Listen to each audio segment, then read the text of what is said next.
Today from the Global Lane, open borders. Who is funding the destruction of America? Popular conservative author and pundit Michelle Malkin shares her insights on immigration and the U.S. southern border. My Pillow Guy, from crack addict to CEO and the White House. Mike Lyndell's success story. Is public office in his future? And the impeachment circus has come to Capitol Hill. And it's all right here on the Global Lane. The United States Supreme Court recently gave President Trump a victory on immigration. Although it's only temporary, the court said he has the right to require that asylum seekers apply for asylum in another country before their request would be considered by the USA. For example, if a Guatemalan leaves Guatemala and travels to the U.S. through Mexico, they must first ask for asylum in Mexico before reaching the United States. Also just out from Homeland Security, a report showing that from July to August, the number of people apprehended at the Mexican border dropped 30%. Well, joining us with more is conservative author, commentator, and columnist Michelle Malkin. Her newest book just out is Open Borders, Inc. Michelle, thanks for being with us. I know the president's critics say the only reason border apprehensions are down this summer is fewer families, unaccompanied children are crossing, fewer of them. It's because it's hot. Fewer people want to risk that long journey in the heat. I kind of suspect there are other factors here. What do you know from what you've learned on your many trips to the border? What I know is that incentives matter. And this is a fundamental truth of reality. And unfortunately, many of the incentives that have been pull factors, persuading illegal alien families to do extraordinarily risky and dangerous things. In many cases, illegal alien families who are here in the U.S. paying strangers, coyotes, to drag their children across Central America, to entrust an entire network of illegal alien shelters that are run with people who I'm sure have good intentions, but who in the end have been enabling what is essentially a global human smuggling criminal racket.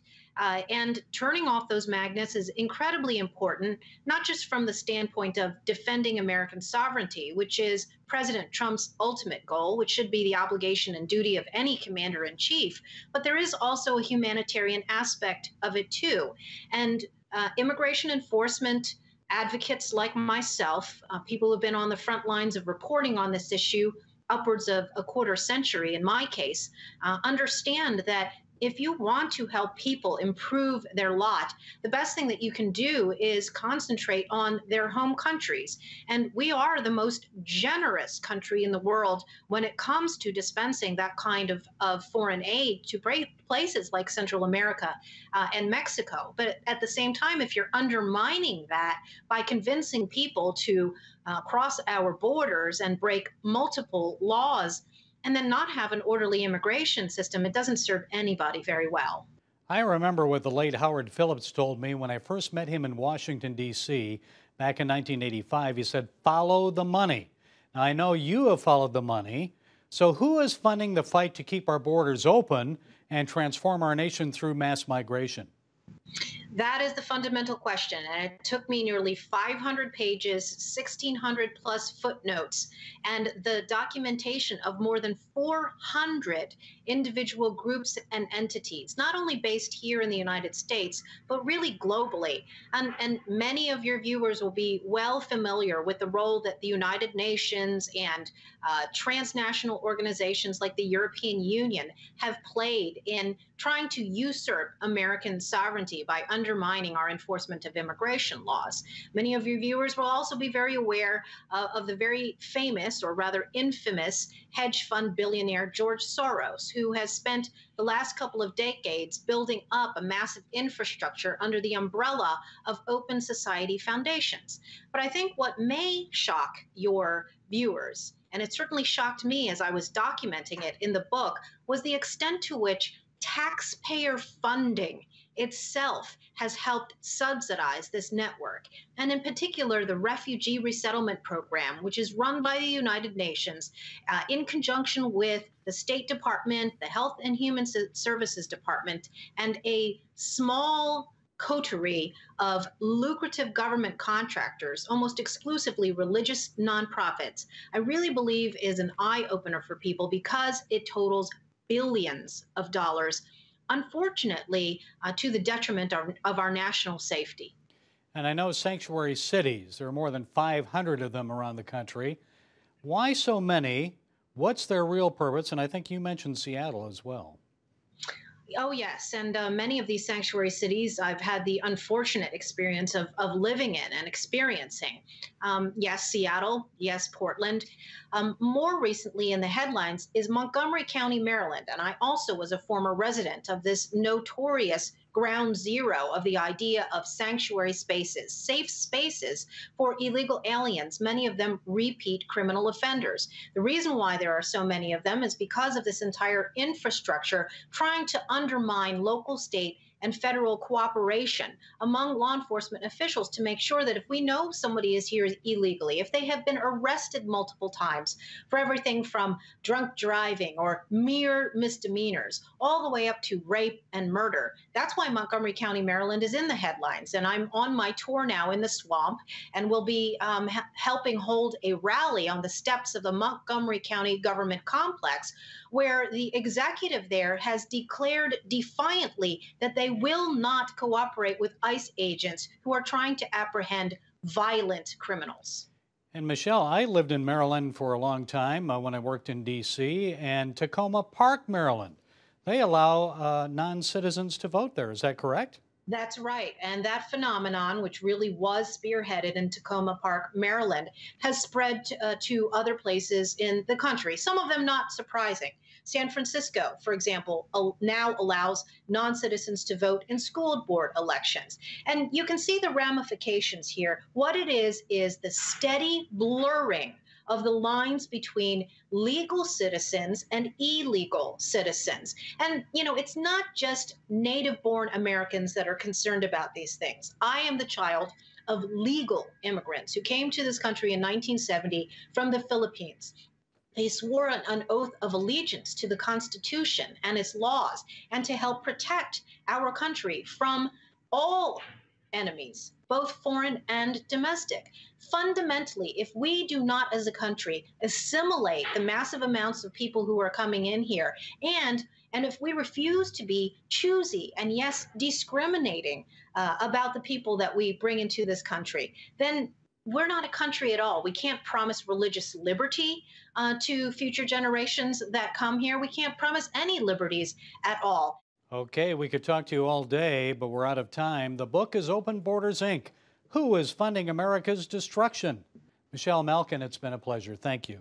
Thank you, Gary. Remember for a moment what it was like to be a child. You believed every story you were told. You saw a world full of endless possibilities. What stories will the world's orphaned and at-risk children believe? We believe the Bible tells the only story truly worth believing.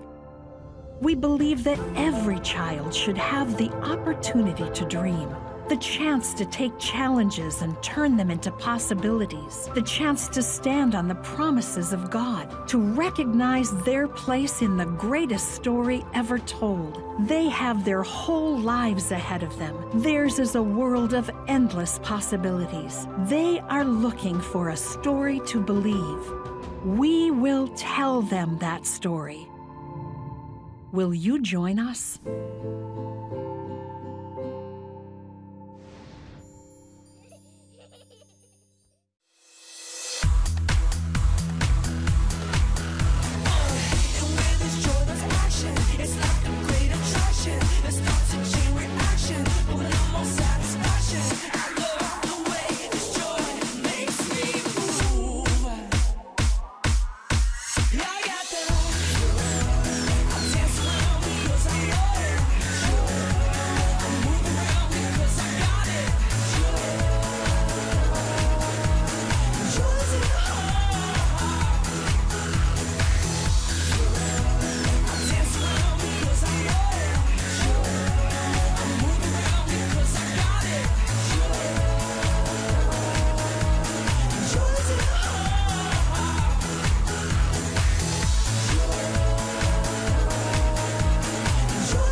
He says he's a walking miracle. You know him as the My Pillow guy.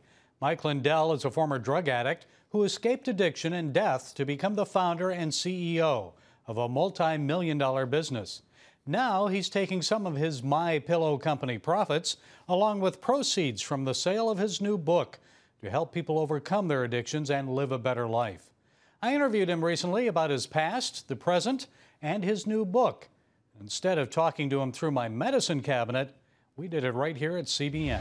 Mike, your book is What Are the Odds from Crack Addict to CEO, and I imagine it wasn't easy writing that and revealing some information about yourself that you're putting out there in public. What was the hardest thing to write about? The time factor. You know, for my life, it's been like living inside of a movie, and I wanted to get it right to how I felt at different times, different things that happened, whether it was a gun to my head or whatever it was, to get it right. I wanted it to be exactly like it was. I wanted you to read this book and you go, wow, this is the best fiction novel ever. And you go, what? This is real? You know, because the message getting across.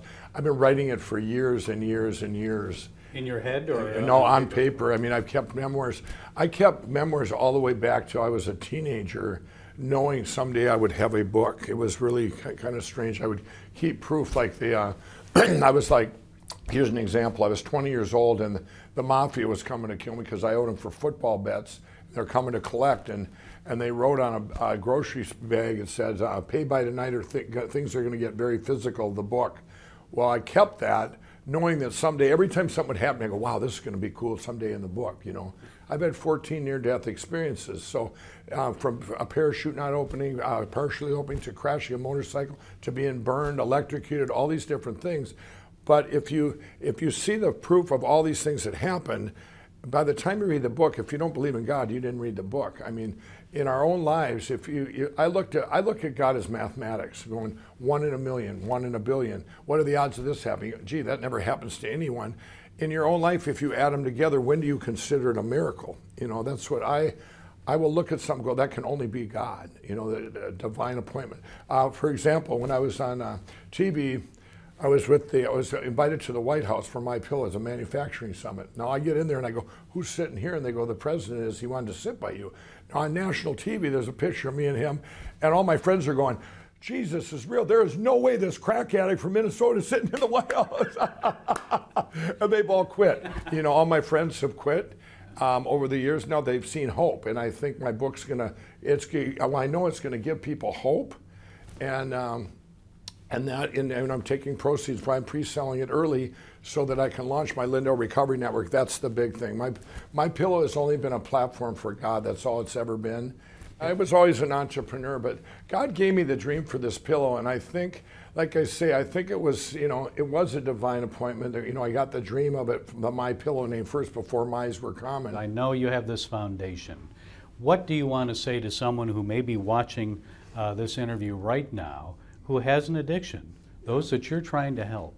Right, and it's called the Lyndell Recovery Network. And what I want to say is, right now, if you're out there, until I get this launched, you need to get yourself in a faith-based treatment center, not a sector one, ones that work. Your Teen Challenge, Union Gospel, Salvation Armies, these wounds that you have, to get them addressed and replaced with Jesus. I mean, it works. I mean, anyone, if you look at the, and also right now, everybody knows someone that's addicted. Addiction affects everybody.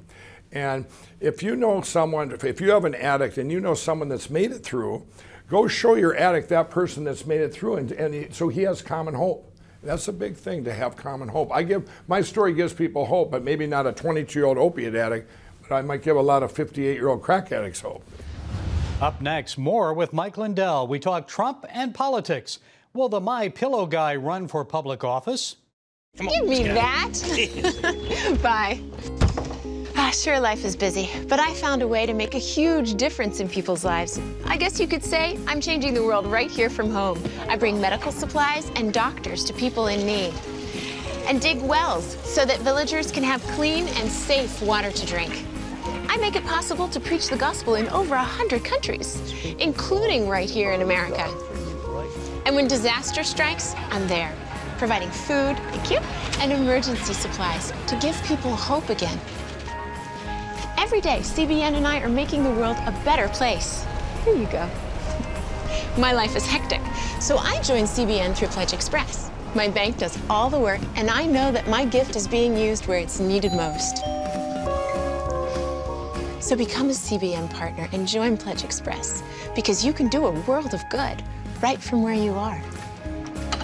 Hi, good morning. Are you ready to get started? Hey, if you're tired and exhausted all day, you can't think clearly, and you really just need a cup or even a pot of coffee to get through your day, then join me, Dr. Josh Axe, for this new series where I'm going to teach you how to transform your diet and use essential oils and supplements to get a better night's sleep. Get Protect Your Sleep and live your best life with innovative information from 5 leading sleep experts. If you're not a great sleeper, you can do things to make yourself a great sleeper.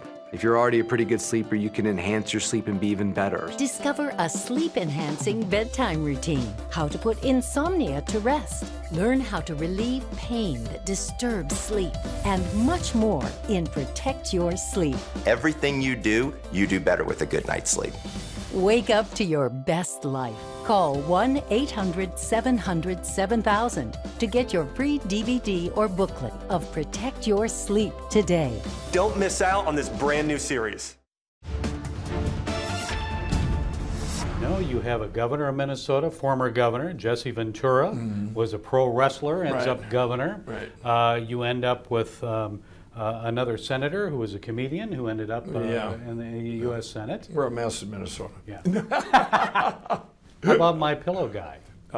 Well, everybody's asked me that, and I gave them the same answer. If God had me run for something, I would do it in a heartbeat. But right now, I want to keep backing the greatest president we've ever had in history. I met him before he was president on a divine appointment, and it was just him and I. And by the way, they said, whatever you do, don't tell him you were a crack addict. And I walked in there for the first day. When I walked into his office on August 15, 2016, I go, I'm wearing my cross. He says, Mike, you always wear your cross. He said, are you a Christian? I said, yes, Mr. Trump, and this is a divine appointment. And we talked about the inner cities and addiction. I said, yeah, I used to be a crack cocaine addict. And he just loved the realness. But I went all in there. I figured God had me, back him. I would talk to his employees. It was like talking to mine. So for me, I'm getting my platform to get behind what I figure, here's an example. Someone said to me in the last election, Mike, this was a Republican. They want me to draw people to their, for their donor events or whatever. And I said, I can't back you. I said, you're pro-choice. I said, I can see the headlines now. Mike Lyndell goes against his Christian values to back a Republican. No, I'm backing a president that's the most pragmatic, common sense president in history. And I can't help all my Christian values fall right here in this conservatism. I think at CPAC you said he was the best American president in history. In history. No, he's the best president in history. I've got to tell you. And I talked about Jesus, and Bill Maher badmouthed me for 5 minutes on TV about it. We're not going to badmouth either.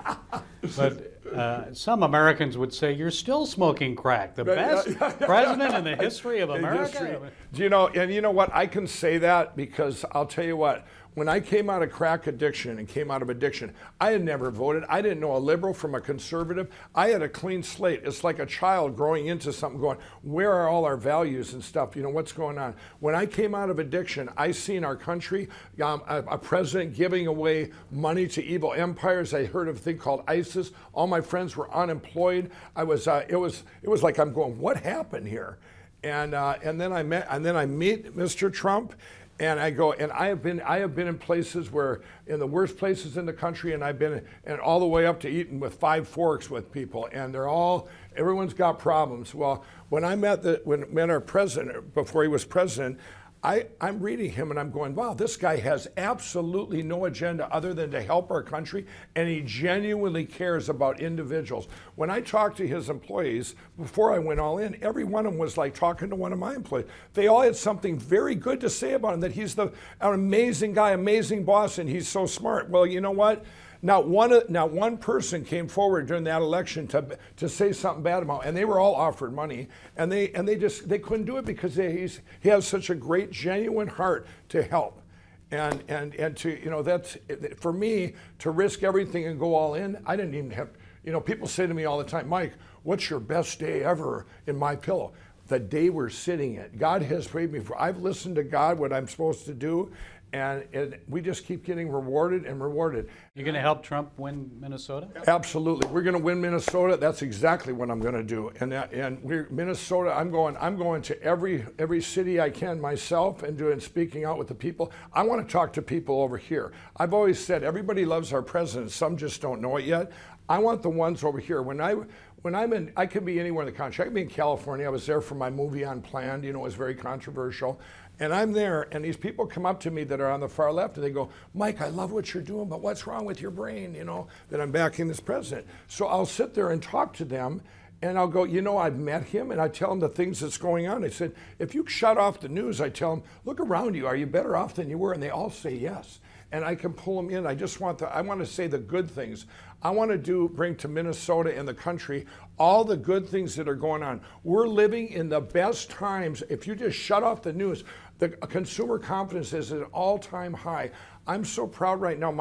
Like I see people all around me, employees that are taking chances on entrepreneurs, taking chances on service business and products, because now they have a safety net. They can always go back to a great paying job. Would it be a bit of a tough sell in the area where you're from, which is farm country, is it not? Right.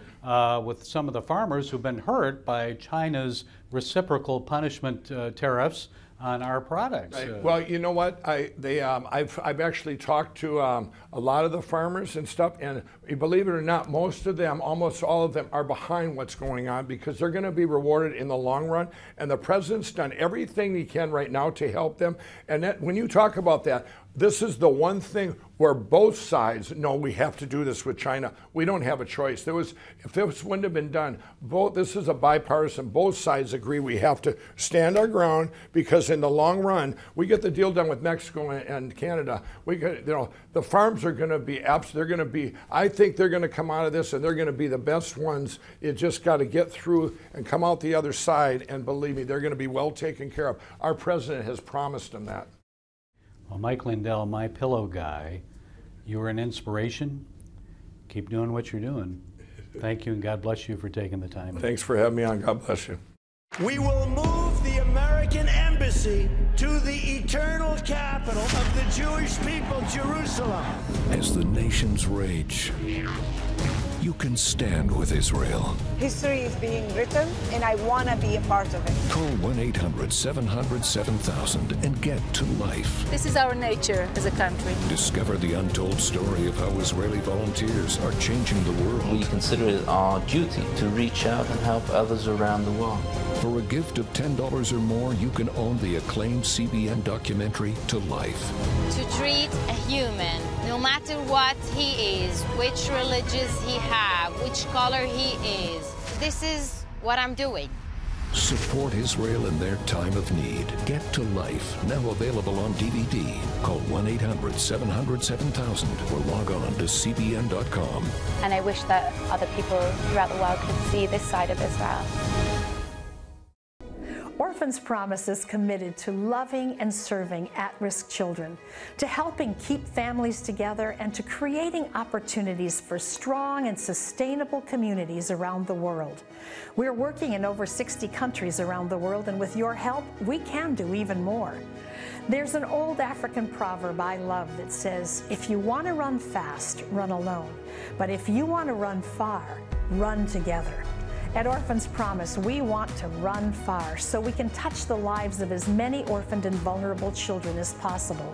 But we don't want to go alone. We're out to change the world, one child, one family, one community at a time.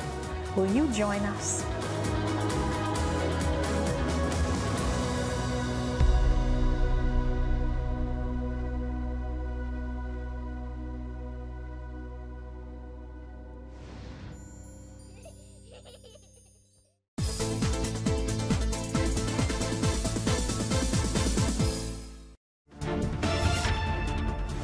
Step right up. The circus has returned to Capitol Hill. It's not Barnum and Bailey, but this one's brought to you by Jerry Nadler and the Democrats. Nearly 3 years after the 2016 election, they just cannot accept the fact that the nation elected Donald Trump, a billionaire businessman, to become our 45th president.